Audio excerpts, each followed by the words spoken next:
All right. Welcome back to the Andre Duke Show. Appreciate everybody who's come to join us today. Um, so we're back on this fine Wednesday night. Going to be a little bit of a shorter show for everybody tonight. And I also want to give a big thank you to Williams Auto Parts, sending me some shirts and some hats. They are located in Portland, Indiana, on 127 Detroit Avenue. If you're looking for new and used auto parts, go see Rocky, go see Heath, go see Dusty. The Rich family legacy, they've been around since 1951. So, servicing the community down there in Portland and the border of Ohio, they ship nationwide. So, if you're in the market for new or used auto parts, if you're looking for a quick fix and you're a DIY mechanic, they're your guys. And also, you can give them a call at 260-726-8001. Go see Rocky, go see Heath, go see Dusty. But with that being said, we got some topics on tonight's show. Appreciate everybody. And bang, there is the Williams Auto Parts logo. So appreciate Rocky Heath sending me some swag. So we'll jump into the college football realm that is today. Some stuff came out. I thought that was interesting. Very, very, very, very fascinating things, to say the least. I will say that much. Also, all kinds of college hoops on tonight. We got UConn all over St. John's right now. Vanderbilt in a tight one with Georgia. I almost feel like Georgia needs this one. Florida and Texas also in a dogfight. But, so there's kind of that. But we'll start this off with the NCAA committee recommends stiff penalties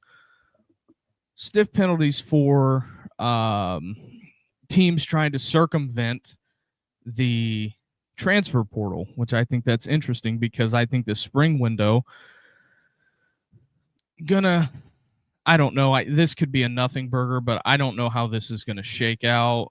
I really think that when it's all said and done here, you're going to have issues. I don't know how you're going to police the transfer portal, to say the least, to be completely honest with you. But CBS Sports put this out. The things that they propose are the head coach would be prohibited from all football recruiting, on the field coaching, and administrative duty, team meetings throughout 6 contests of the season. I guess that's going to be the penalty if you get caught tampering. So it's going to be a 6-game suspension. I would say the next progression is probably 8 to 12. So if you get caught tampering multiple times, I would say they're going to suspend you for the year, or at least attempt to. Don't know how that's going to work out. Also, the school would be fined 20% of its football budget. That makes it interesting. I don't know how they're going to get this paid, but there's kind of that. And then also, the school would be required to reduce the number of roster spots by 5 for the next season, regardless of the head coach's employment status at the school. So, as the NCAA, being the tone deaf organization that they are, very, very fascinating. I look at that and I think, why again are we trying to punish the kids that are there? I think if you're going to punish anybody on the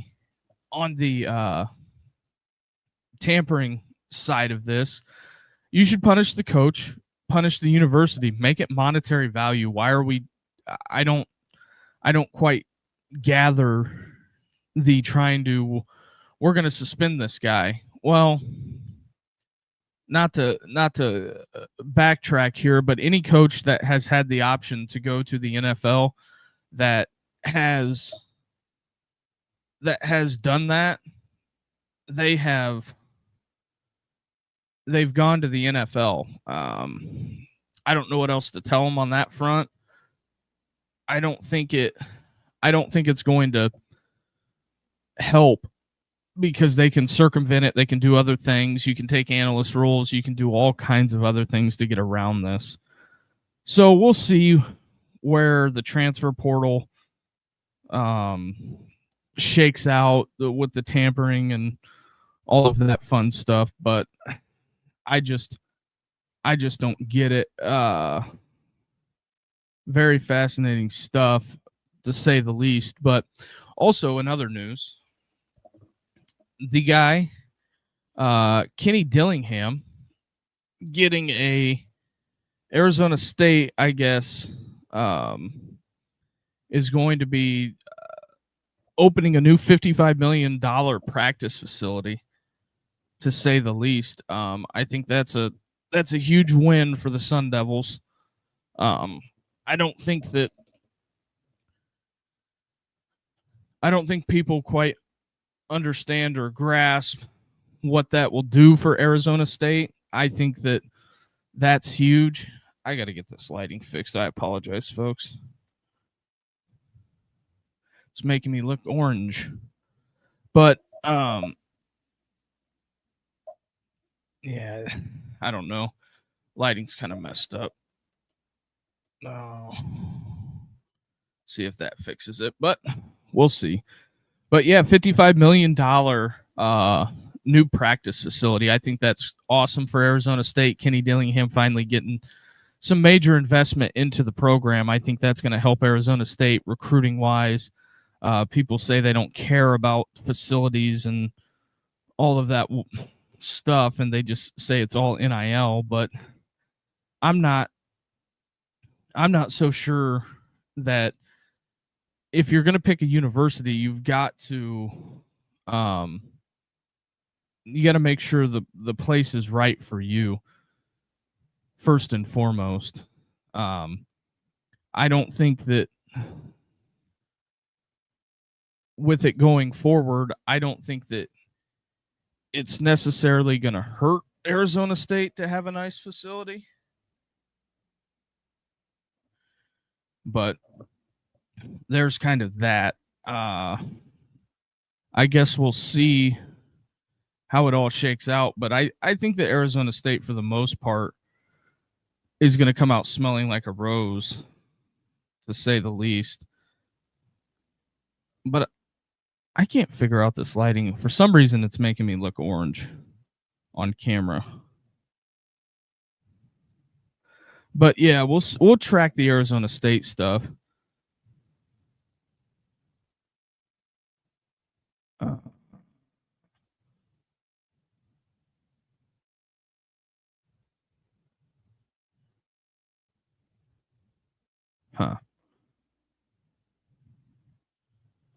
So, sorry about that.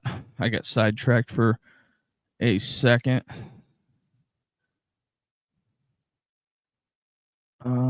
Just looking at some other stuff here, but yeah, we also got Conference USA ratings or rankings coming out that they have.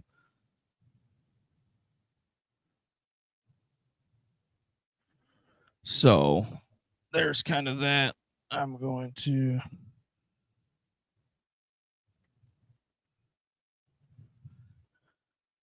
I don't know if that fixed it or made it worse. But yeah, we're gonna go through the Conference USA. Oh, I think that's way worse.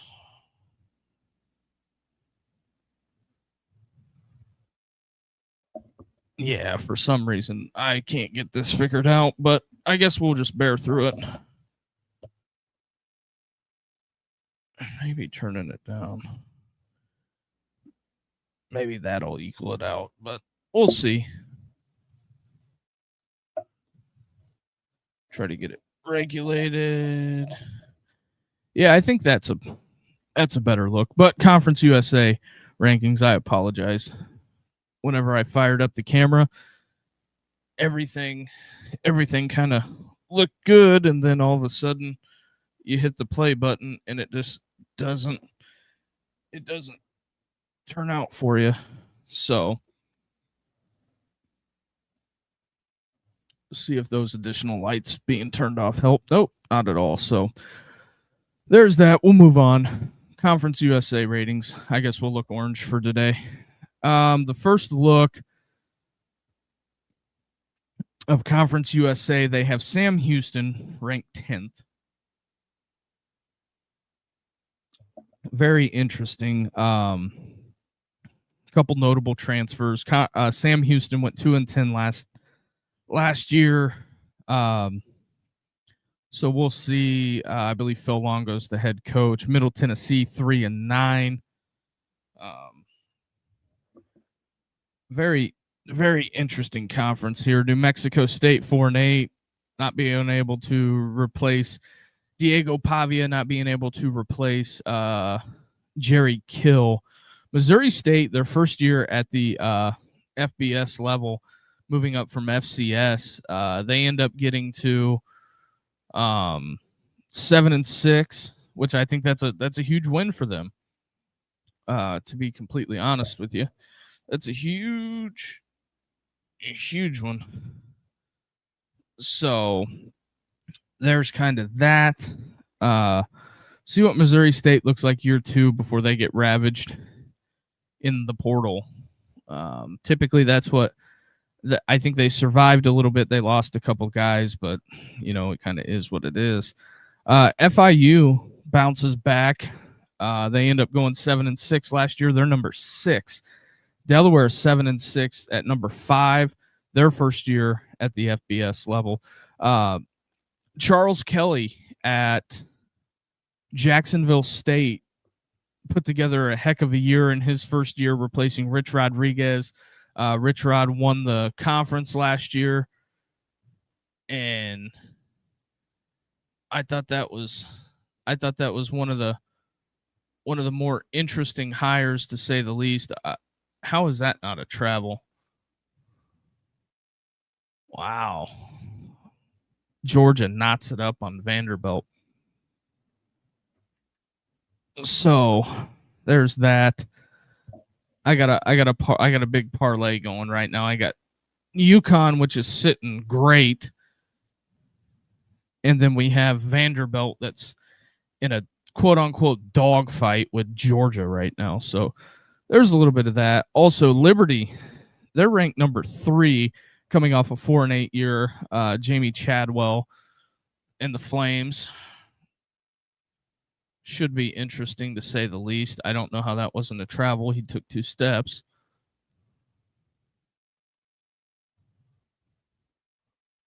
Oh, man.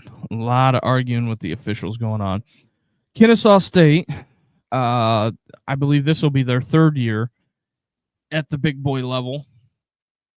I believe they won the conference last year. So Kennesaw State, they're ranked number 2, coming off a 10-4 campaign. Brian Bohannon was replaced last year. They brought in a new coach, and it seemed to work out in the favor of Kennesaw State. And then Western Kentucky sits at the top of the list. They're picking Western Kentucky to win Conference USA. So I guess we'll see. They bring in, Western Kentucky brings in a big name from last year, Brock Glenn from Florida State. So I suspect that Western Kentucky is going to be airing this thing out, and I wouldn't be shocked if they have huge offensive numbers. So there's kind of that, and then also a couple former Texas players speak out. I guess they tackle a lot of the misunderstandings of college football in an On3 article. I didn't get a chance to read it yet, but very interesting to say the least. Dan Hurley in the Huskies up by 30 right now on St. John's, the Johnnies. That's going to be a huge win for them. But yeah, I appreciate all the new folks that we have here. Also, if you're new to the program, do us the biggest favor, hit that like and subscribe button. That helps us out a ton and helping us grow the platform here. But this is going to be a quick one tonight. Offer some comments, some food for thought. But that's kind of where we're at, to say the least. CUSA, I know a lot of people don't watch the during the week Conference USA. I am a fan. All right, there we go. Vandy, let's get it going. Florida takes the lead over Texas. So there's kind of that. Let me get to where I was at. So one of the other off-topic discussions I would like to have is the Arkansas 2026 schedule. I know a lot of the Razorback people, there was a lot of speculation on whether James Franklin was going to be the head coach of Arkansas. James Franklin ends up deciding to take the Virginia Tech job, although I thought it was hilarious when Craig Carton kind of rips Franklin. James Franklin was wearing a hoodie that says Virginia Tech football established 2026. He was catching some heat online for that. Here's my thing. When it comes to Virginia Tech, whatever works to get that program back to where it was under Frank Beamer. Sometimes when guys take over or coaches take over new programs, they have to come through and set a different precedent from what was there in the past. Also, Brent Pray, Virginia Tech's former head coach that got fired. The funny family dynamic was James Franklin revealed that it wasn't, I can't think of where Franklin played quarterback at, but he played quarterback, I think D3 or D2, and Brent Pray's dad was his offensive coordinator. So they fire Brent Pray and they bring James Franklin in, and then James Franklin turns around and hires Brent Pray as the defensive coordinator. That's got to be interesting, but it's a smart strategic move. James Franklin brought a bunch of guys from Penn State. He kind of ravaged them. Matt Campbell started a little bit from behind the 8-ball, but we'll see. But anyway, back to the Arkansas schedule. As I said, I went off on a tangent there, but I got a lot of crap from Arkansas fans because they got mad at me and said, we don't want James Franklin. Okay, well, you end up with Ryan Silverfield. And in Silverfield's first year, the Arkansas schedule, he opens with North Alabama. He's got Utah. Then you get the Dogs in Kirby. You get Tulsa. Best case scenario, out of the first 4 games, you could go 2-2. Also, Ryan Silverfield replacing Taylon Green. Ryan Silverfield coming over from Memphis, to where I thought he'd done an underrated job. The big expectation for him was playoffs, and he never quite got there at Memphis because, you know, that guy that's the head coach at Florida right now, John Summerall, and then Army and Navy have been winning at a ridiculous clip. But Memphis beat Arkansas last year. Bobby Petrino took over from Sam Pittman. Sam Pittman subsequently let go after the Notre Dame showing. I think that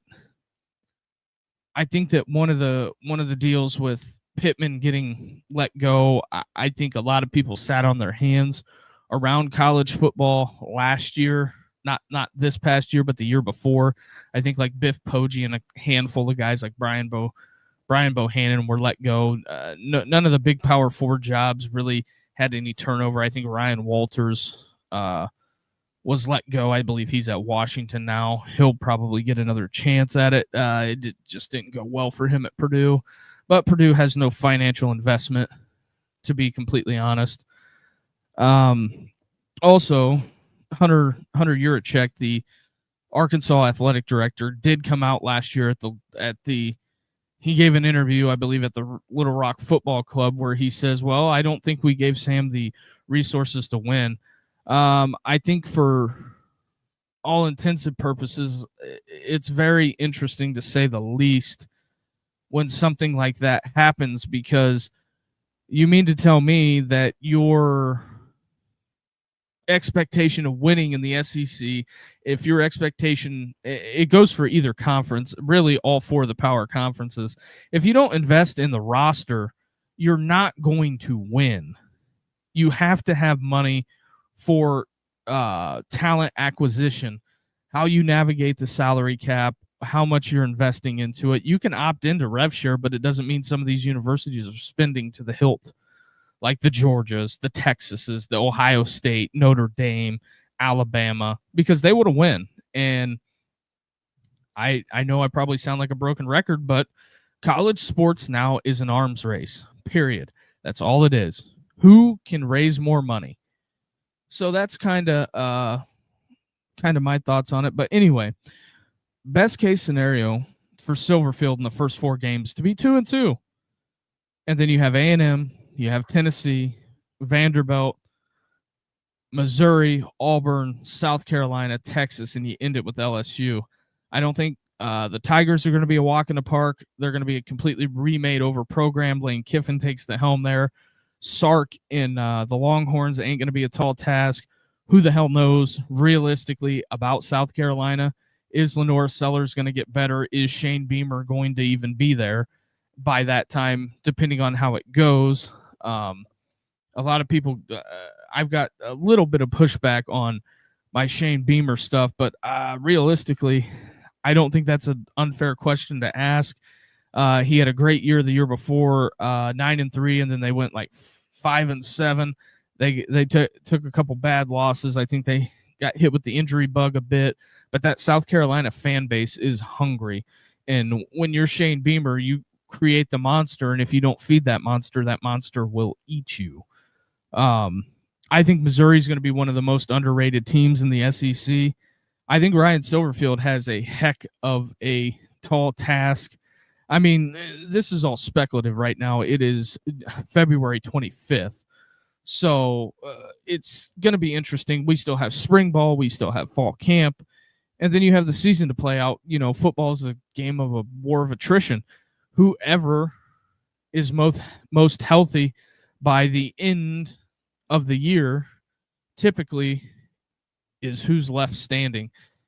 Indiana had a couple of injuries down the state, or down the stretch.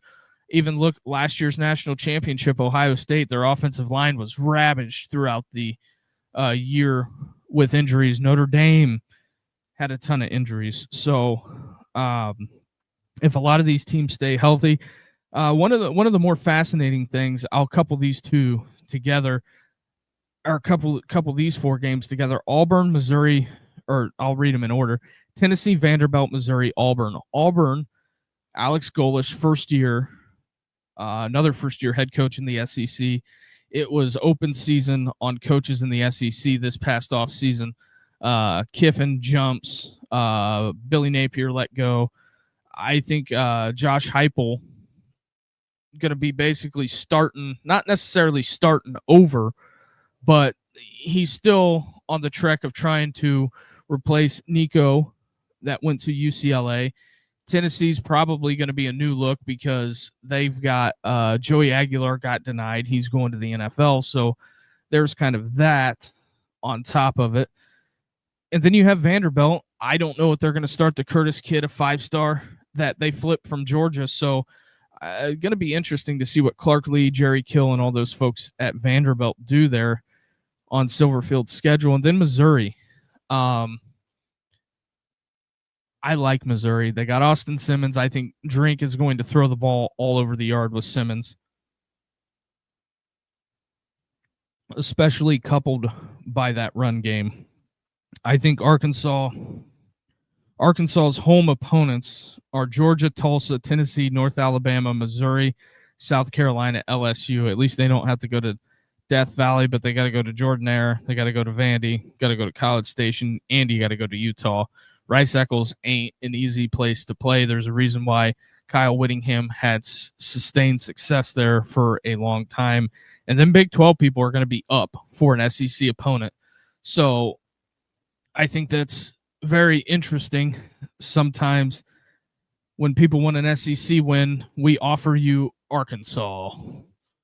So hopefully Silverfield can dig out of it and see what he's got. But it's going to be a very interesting season to say the least down there. I think that it's going to be fascinating if Silverfield can pull it together and go 6-6 and go to a bowl. I think he can probably get something going there at Arkansas. Some people disagree and say it's a dead program. Well, here's the thing. People said that about Mississippi State, and Dan Mullen turned that into the very first ever ranked college in the college football playoff. They were the first team ever ranked 1. Oh, man, come on. Vandy, you can't be committing fouls like that. We have blood in the St. John's UConn game. It's been a physical game. A kid got busted up in the mouth. Hopefully that kid's okay, but it is physical out there. Even though it's like a 30-point game, they are getting after it up there in Connecticut. But Vandy commits a stupid foul. Didn't need that. If they would have had a clean possession, would have helped. But very interesting stuff. But anyway, a guy that has garnered all kinds of emotions and sent things into the stratosphere this week. The end of last week into this week. Josh Pate. I don't know. I think maybe on Saturday we will address the Pate thing. He had President Trump on. Very interesting, to say the least. A lot of people have a lot of opinions on it. I think I'm going to hold mine for Saturday, to say the least. I think that's the smart thing to do. Vandy taking a 5-point lead. Needed that one, my friends. Needed that one. But anyway, Josh Pate released a couple weeks ago. It's on a 3-year rolling blend of criteria. Top head coaches in college football. Number 1, Ryan Day. I think with the winning in the national championship, Ryan Day, you could argue it, but Ryan Day's 1. I think he is a tier 1 coach. There's nothing that tells me otherwise. Had a little bit of a Michigan problem there for a bit. Seems to that they've got over that hump. Although I thought it was fascinating, there was a lot of turmoil. They had some offseason stuff that they had a bunch of turnover at certain positions at Ohio State. I thought that was fascinating. So we shall see on that one. But moving on, the guy that's number 2 on this list, Kirby Smart. Kirby's got 2 natties. We obviously have seen the proof of concept of what Kirby can do when he's got the right guys in place. I think Kirby is right up there next to or even above Ryan Day. You could argue it either way. Kirby, tons of success. So there's that. And then a new guy. This is going to be controversial. People are going to push back on this and say he did it with a bunch of old guys. But at the end of the day we've got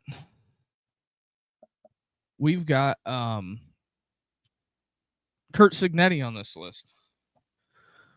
Cignetti being on this list is, I think, a combination of factors. Some people hate this, but I think the top 3 are tier 1. Bottom line.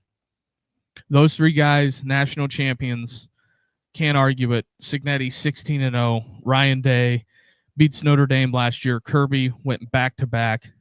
I think those are your top 3 head coaches in college football. Now we'll go down to tier 2. This is on Pate's list. He's got them ranked 1 through 10, but I'm separating them in 2 tiers. He got stuffed by the rim. Damn it. So, number 4 on the list is Dan Lanning, Marcus Freeman, Lane Kiffin. if you separate those guys, I think that you have to move Lane Kiffin out of 6.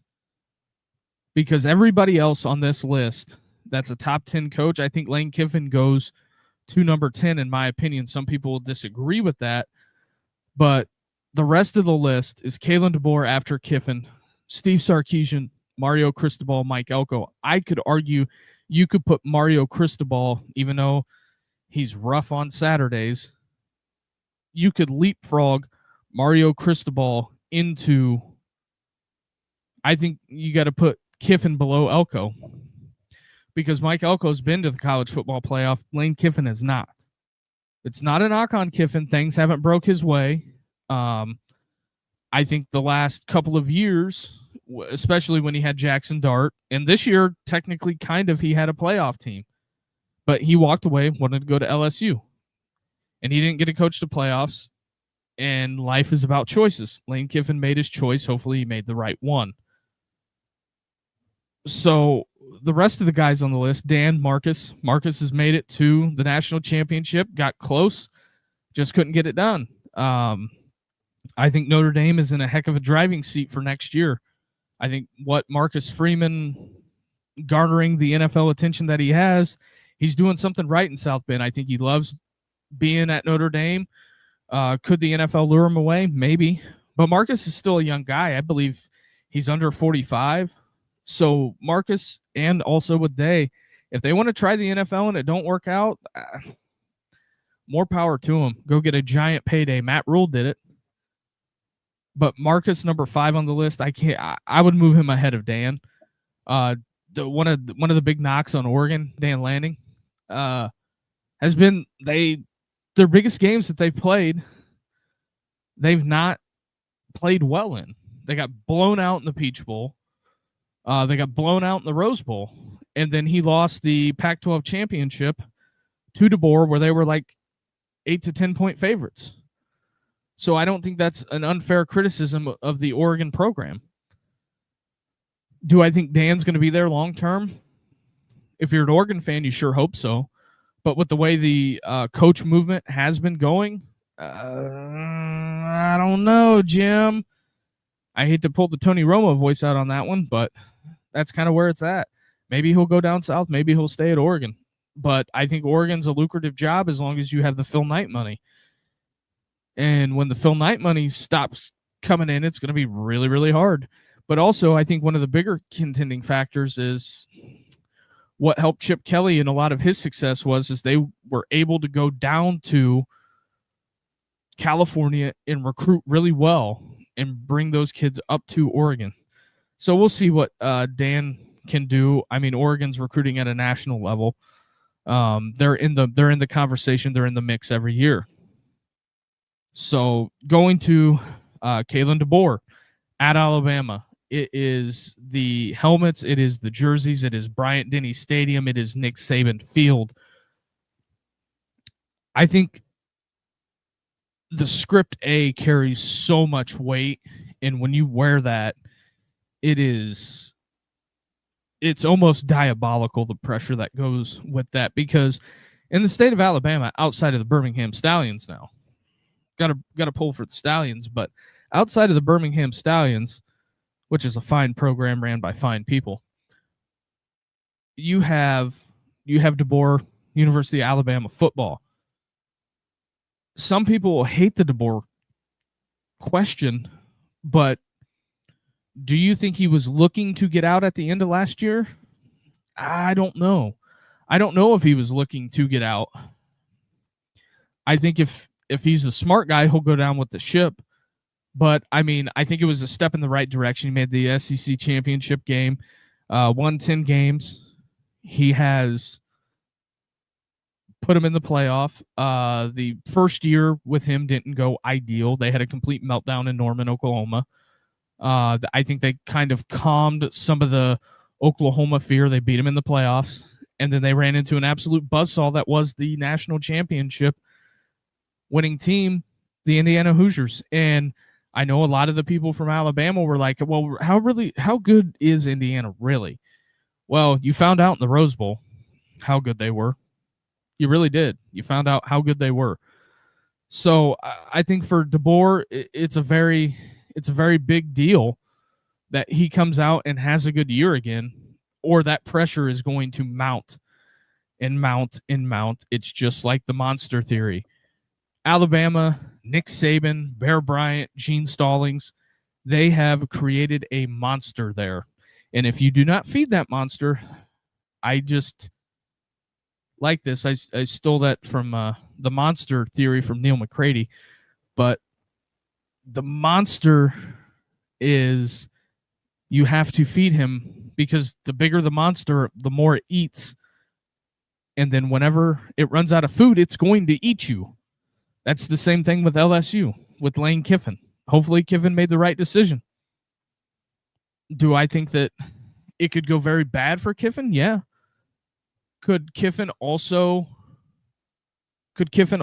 be roaming an NFL sideline? I don't think that's out of the realm of possibility either. He seems fairly happy at LSU, but then again, when you think about it, hey, Lane, we'll pay you $15 million to come coach an NFL team, and you don't have to recruit, and we'll give you a pretty big size of the GM role to where you can shop for the groceries that you're going to be cooking the meal with, as Bill Parcells would say. Hey, I don't know how enticing that is, but I mean, you're the main ticket in the state of Louisiana. That would be the ultimate double cross if Lane Kiffin coaches LSU for a year and let's say they get close to the playoffs and he bolts and goes to the NFL. Ooh, boy. But like I've always said, Todd Bowles ain't getting any younger. Some people will call me crazy and say, oh, he'd never go back to the NFL. Well, Thomas Hammock is a prime example of that. So I guess we'll round out the list here, and then here pretty soon we'll get everybody out of here. But at the end of the day, Steve Sarkisian in Texas, I think it's national championship or bust.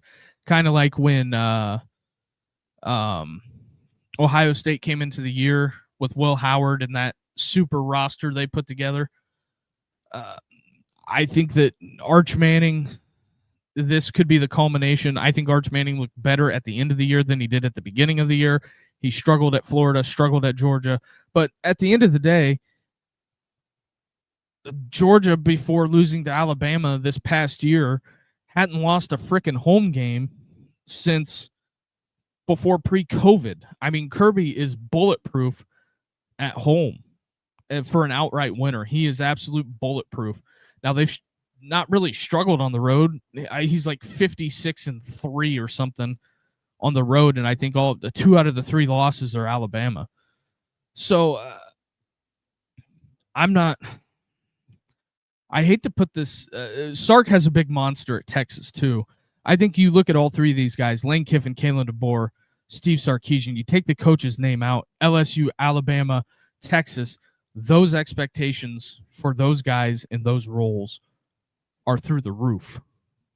They want to win it all. They are spending money hand over fist to win it all. So that's kind of my theory on those guys.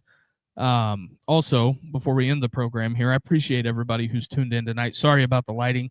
It's kind of messed up. Also, check out our friends at Williams Auto Parts down there, located on 127 South Detroit Avenue in Portland, Indiana. Go see Rocky, go see Heath for all your used auto parts needs. They sent me a shirt. I appreciate them.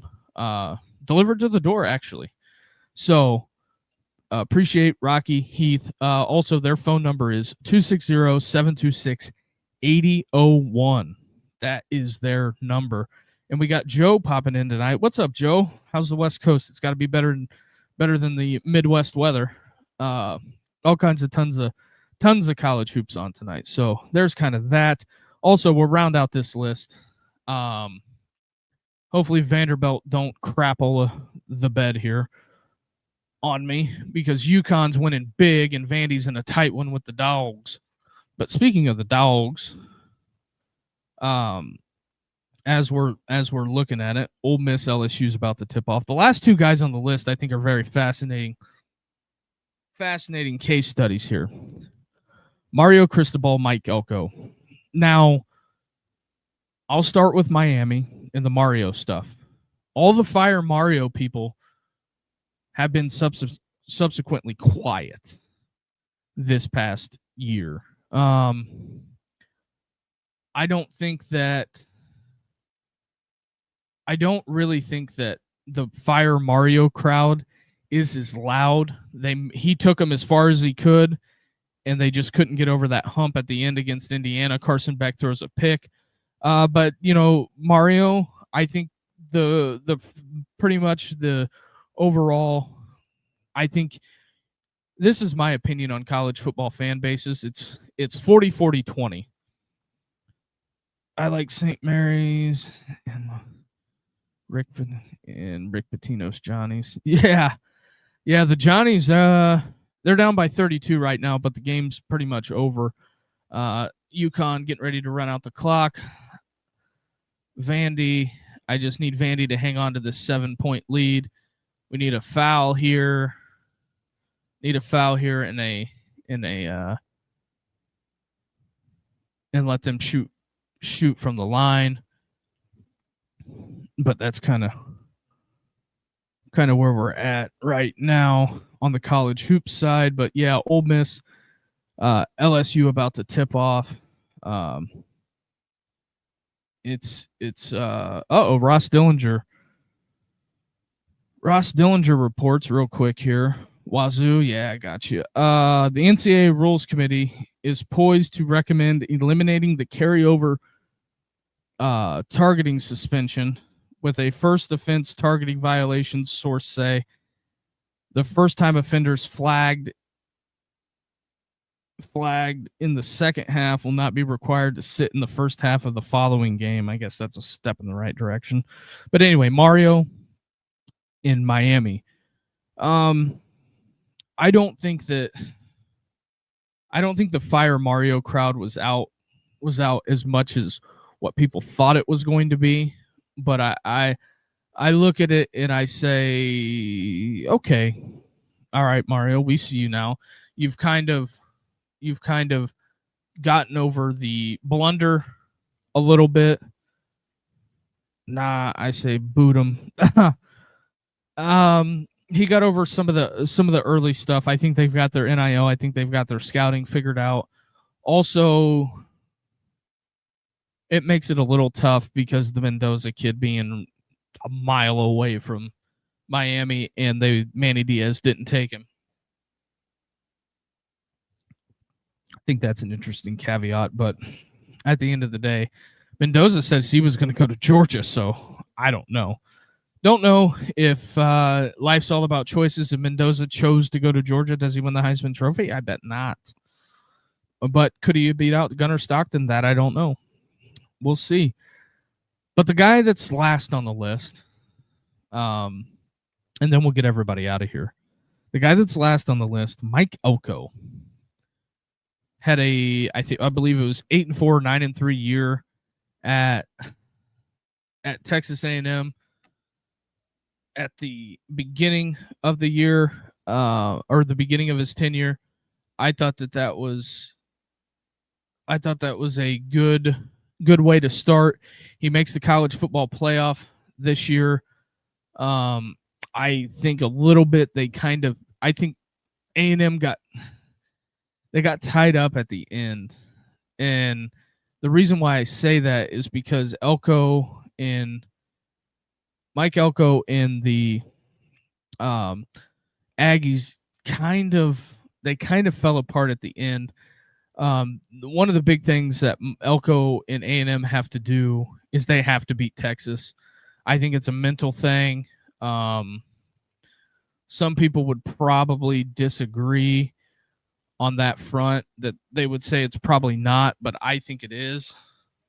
I think Texas has a total mental edge over A&M right now, and we'll see how that shakes out. Going to be very interesting to say the least, but those are the top 10 coaches according to Josh Pate. I find that very, very, very interesting, to say the least.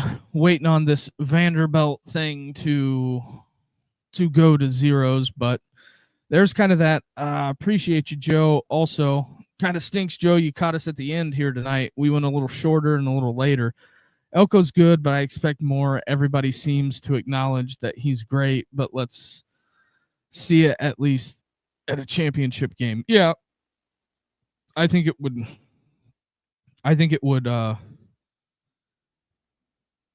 It would definitely stem the tide a little bit if Elko could get into the SEC championship. Vanderbilt wins by 8. Thank you. But it would help him if he could get to the SEC championship. So I think winning your conference before you're pushing for playoff success is something you got to do. I think some people will disagree and say it's all about winning the Natty. It is all about winning the Natty, but there's also something about saying if in the playoff format, if you don't get there, you could also come back and say, at least we won the conference. Let's go back and take another stab at it. So there's kind of that. Also, one more shout out, Williams Auto Parts, located in Portland, Indiana. Their phone number is 260-726-8001. Go see Rocky, go see Heath down there in Portland. If you're looking for an alternator, a transmission, if you're a DIY mechanic, they're your guys. They can at least put you in the right direction. If they don't got it, they can probably order it and get it shipped to you. Shipping nationwide. Typically, they ship within 24 hours. So there's Rocky, Heath down there, Portland, Indiana. If you're looking for new or used auto parts, appreciate those guys. They sent me a shirt today. Can't thank them enough. And also, can't thank you guys enough. I appreciate everybody who tuned in tonight. If you're new here, hit the like and subscribe button, and we will talk to you tomorrow. And Richie's going to be back tomorrow. So there's kind of that. You guys have a good night. One last thing from Joe. I hope conference championships games go away. They're staying there. Shouldn't be a penalty for losing a conference championship game. I'd rest my players for the playoffs. Joe, I don't disagree with you, but they've got to come up with something because they got to replace that revenue stream. But for me, that'll be it. Joe, we'll talk soon. Everybody else, if you're watching it on the playback, do us the biggest favor, hit that like and subscribe button, and possibly Saturday night's probably going to be a call-in show. I appreciate everybody, and we will talk to you guys tomorrow. Have a good night, everybody.